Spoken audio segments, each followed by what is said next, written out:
Sa July 2025, inaasahang matatapos ang Phase 1 at 2 ng bagong Senate building sa Taguig. Eksklusibong ipinasilip sa GMA Integrated News ang itinatayong gusali.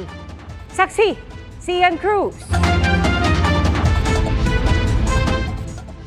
Apat na tore na may 11 palapag kada isa, nakatayo sa mahigit 18,000 square meter na lupain, katumbas ng lawak na mahigit 40 basketball court.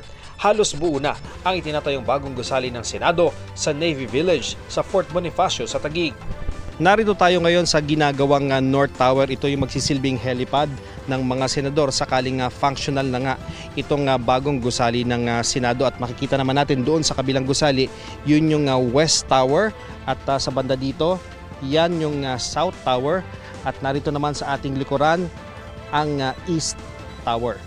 Mula sa ere, makikita ang garden deck kung saan magkakarugtong ang apat na towers. Ito ring floor na ito yung nag-i-interconnect sa lahat ng mga towers at makikita naman natin dito yung 9th to 11th floors ng mga towers at dyan daw mag-oopisina ang ating mga senador. Sa gitna ng garden deck, may tempered glasses na magsisilbing skylight. Nasa ilalim nito ang magiging plenaryo ng Senado na nasa 3rd to 7th floor sa ilalim ng garden deck. Ipinakita rin sa amin ang posibleng maging tanggapan ng mga senador na sa ngayon wala pang partisyon. Nadaanan din namin ang palapag na posibleng maging opisina ng mga empleyado. Inaayos pa ang auditorium sa ground floor. Nasa 3 palapag na basement ang parking space para sa tinatayang 1,200 na sasakyan. Mahigit 2 dekada nang itinutulak sa Senado ang plano para magkaroon ito ng sariling gusali. Sa committee report noong 2017, isa sa ipinunto ang mahal na upa sa kasalukuyan nitong opisina sa GSIS building sa Pasay, na ayon sa audit report ng COA noong 2020 ay aabot sa mahigit 170 million pesos kada taon kung isasama pa ang upa nila sa parking sa SSS. 2019 nang ma-award ng kontrata sa Hillmarks Construction Corporation. Noong 2022 pa dapat ito natapos, pero naantala ang konstruksyon dahil sa COVID pandemic.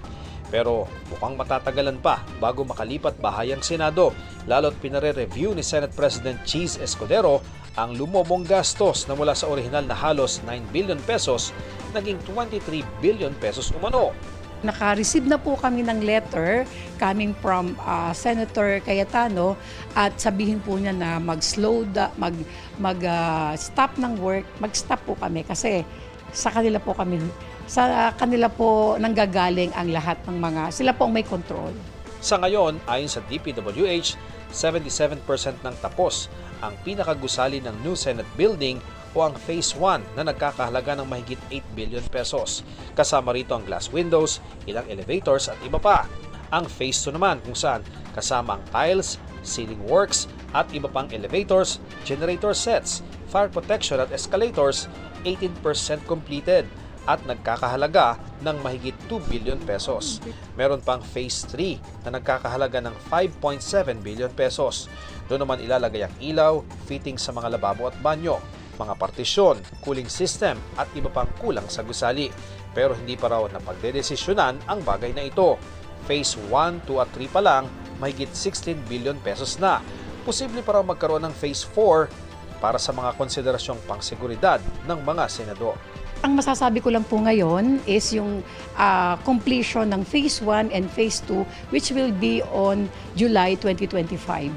Hanggang doon lang po kami kasi nga po hindi po namin alam kung ano pa po yung mga gagawin sa Phase 3. Para sa GMA Integrated News, Ian Cruz ang inyong saksi.